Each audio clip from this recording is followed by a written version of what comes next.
1,00,000 మంది శివభక్తులతో కలిసి మహారుద్రాక్ష పూజలో పాల్గొనండి. వెంటనే కాల్ చేసి మీ పేరును నమోదు చేసుకోండి. నమస్తే, welcome back to Suman TV. Present మనతో పాటు ఉన్నారు అనలిస్ట్ మందర కృష్ణారెడ్డి గారు. నమస్తే సార్. నమస్తే అమ్మా. సార్, ప్రధానమంత్రి మోడీ గారు చేసిన వ్యాఖ్యలు ఏవైతే ఉన్నాయో, మరి బంగారం కొనొద్దు, 1 సంవత్సరం వరకు పోస్ట్ పోన్ చేయండి అన్నారు. వెంటనే దిగుమతి సుంకాలని పెంచడము, క్రూడ్ ఆయిల్ ధరలు పెరిగిపోవడము, ఇవన్నీ చూసుకుంటే ఇప్పుడు గోల్డ్ మార్కెట్ పైన చాలా ప్రభావమే పడింది. అంటే ఎంతవరకు అంటే కొన్ని గోల్డ్ స్టోర్స్ కూడా మూతపడిపోతున్నాయా అనే సందేహాలు కూడా వస్తున్నాయి. ధరలు చూసుకుంటే ఫ్లక్చువేట్ అవ్వడము, విపరీతంగా పెరిగిపోవడం లేదంటే పడిపోవడం చూస్తున్నాము. ఒక్కసారి మరి ఇది నిజంగా దీని ఇంపాక్ట్ అనేది గోల్డ్ షాప్స్ అన్నీ కూడా మూతపడిపోతాయా అంటే?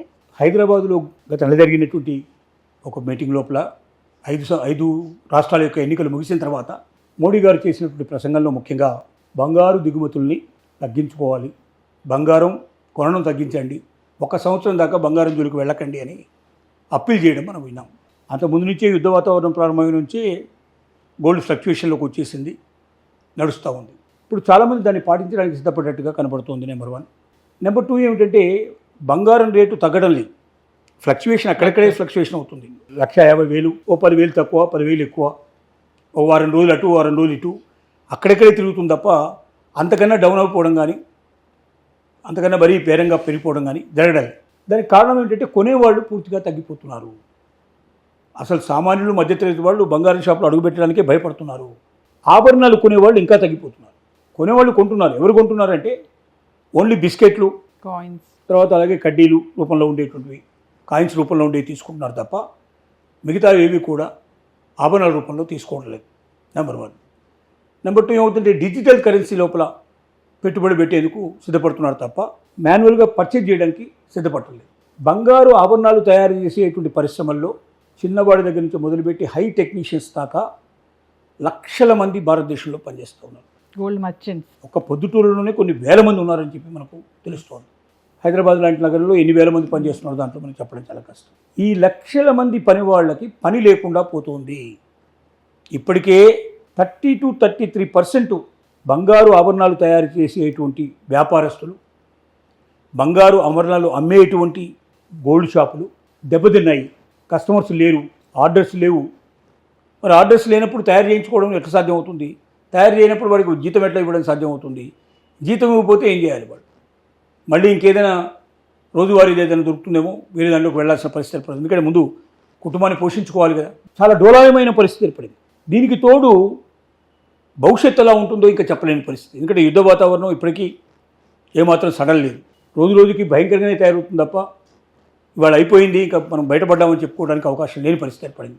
దిగుమతి సుంకాలు పెంచడం, రూపీ వీక్, ఇంకా రకరకాలైన పన్నులు దానికి తగిలించడం, తద్వారా కూడా డైరెక్ట్గా వచ్చేటువంటి గోల్డ్ తగ్గిపోయింది పూర్తిగా. అంటే విదేశీ మార్గద్రవ్యం ఎక్కువగా దానికి ఖర్చు పెట్టాల్సిన పరిస్థితి ఏర్పడుతుంది. కాబట్టి మరి మనం దిగుమతి చేసుకుంటే మన దగ్గర ఉన్న విదేశీ నిల్వలన్నీ దానికి కడితే రేపు పెట్రోల్ లాంటివి, ఇట్లాంటి వాటికి, డీజిల్ ఇట్లాంటి వాటికి మనం ఖర్చు పెట్టుకోవడానికి మనకు అవకాశం ఉండదనే భయం ఒకటి, రూపాయి విలువ కూడా బాగా తగ్గిపోవడం అనేది భయం ఇంకోటి. ఇలాంటి వాటిని దృష్టిలో పెట్టుకొని వాటిని చేశారు. ఇక వెండి నిల్వలు కూడా, వెండి కూడా మనకు 279, 280 వరకు దాదాపు ఇవాళ వచ్చినట్టు కనబడుతోంది. 3 లోపలే ఉంటుంది తప్ప 3 పెరగడం లేదు. 2.5 నుంచి 3 మధ్యలో అది ఫ్లక్చువేషన్స్ జరుగుతూ ఉన్నాయి కిలో కాబట్టి, కిలో వెండి. దానికి కారణం మనం అనేకసార్లు చెప్పుకున్నాం. ఎందుకంటే ఎగుమతులు దిగుమతులు ఎప్పుడైతే తగ్గిపోయాయో ఆటోమేటిక్గా పర్చేజ్ చేసేటువంటి మరి కొత్తగా వెహికల్స్ తయారు చేయడం కూడా మ్యానుఫ్యాక్చరింగ్ ఆగిపోయింది కాబట్టి దాన్ని పర్చేజ్ చేయాల్సిన అవసరం లేదు కాబట్టి తగ్గిపోయింది పరిస్థితి. అంటే యుద్ధం పూర్తిగా ముగిసిపోయి, యుద్ధం ముగిసిన తర్వాత కూడా కనీసం ఒక 100 days పడుతుందట మొత్తం సెట్ అయిట్ అవ్వడానికి ఎక్కడికెక్కడ. అప్పటి నుంచి ఏమైనా దీనికి సంబంధించినటువంటివి మళ్ళీ పుంజుకోవడానికి అవకాశాలు ఏమైనా ఉంటే ఉండొచ్చు. కానీ ఇప్పుడున్న రేట్లు, హై రేట్లు కొనడానికి ఎవరు కూడా మధ్యతరగతి వాళ్ళు, కింది తరగతి వాళ్ళు మాత్రం ముందుకు రావడం లేదు. బంగారపు షాపుల్ని మూసేయడం ఎక్కువగా జరుగుతుంది. చిన్న చిన్న షాపులు అయితే ఇప్పటికే చాలా మూసేశారని కూడా వార్తలు వస్తున్నాయి. పని వాళ్ళని తీసేస్తున్నారని వార్తలు వస్తున్నాయి. ఈ లక్షలాది మంది రోడ్డు ఎక్కితే వీళ్ళు పొట్టబోసుకోవడం ఎట్లాగా? వీళ్ళకి ఇప్పటికిప్పుడు కొత్త పని చేయాలంటే చేయడానికి వాళ్ళకి అనుభవం ఉండదు. మట్టి పని లాంటి వాడికి వెళ్ళలేని పరిస్థితి ఏర్పడుతుంది. ఎందుకంటే ఒక సున్నితమైన పని చేసేటువంటి వ్యక్తులు అంత కష్టమైన పనులు చేయాలంటే చేయలేని పరిస్థితి ఏర్పడుతుంది. ఇంతమంది జీవితాలు దీని మీద ముడిపడి ఉన్నాయి. దీని గురించి ప్రభుత్వం చాలా సీరియస్గా ఆలోచించాల్సిన అవసరం ఉందని మన గోల్డ్ సంఘాలు, వర్తక సంఘాలు, దాంతోపాటుగా మేధావులు కూడా ప్రభుత్వానికి అప్పీల్ చేస్తున్నారు. ఈ లక్షలాది మందికి ఉపాధి మనం పోగొట్టి మరి మనం కొత్తగా పరిశ్రమలు పెట్టాలంటున్నాం, ఎక్కువ మందికి ఉపాధి కల్పించాలంటున్నాం, ప్రతి దాంట్లో విప్లవం రావాలంటున్నాం. మరి ఉన్నదాన్ని మనం వదులుకొని ఇన్ని లక్షల మంది పనిచేస్తున్న వాళ్ళని రోడ్డు ఎక్కించడం ఎంతవరకు భావ్యం అనే ప్రశ్న ఉదయిస్తోంది. ప్రభుత్వం కూడా దీని గురించి కొంత సీరియస్గా ఆలోచిస్తున్నట్టుగా తెలుస్తోంది.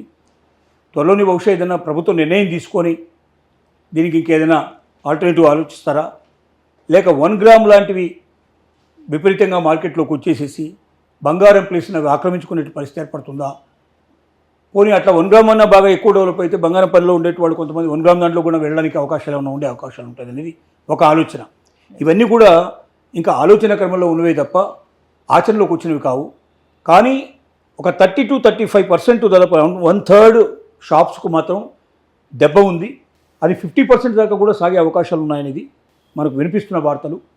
వాస్తవికతకు దగ్గరగా ఉన్న విషయాలు చెప్తున్నారు. ప్రజల నుంచి వస్తున్న వార్తలు ఇవి, షాపుల నుంచి వస్తున్న వార్తలు, వర్తక సంఘాల నుంచి వస్తున్న వార్తలు. కాబట్టి ప్రభుత్వం తొందరగా మేలుకొని దీనికి ఏదో ఒక మార్గాన్ని చూపించకపోయినట్టయితే ఇంతమంది నిరుద్యోగులుగా తయారయ్యే అవకాశాలు ఉన్నాయని మాత్రం ఖచ్చితంగా మనకు తెలుస్తోంది.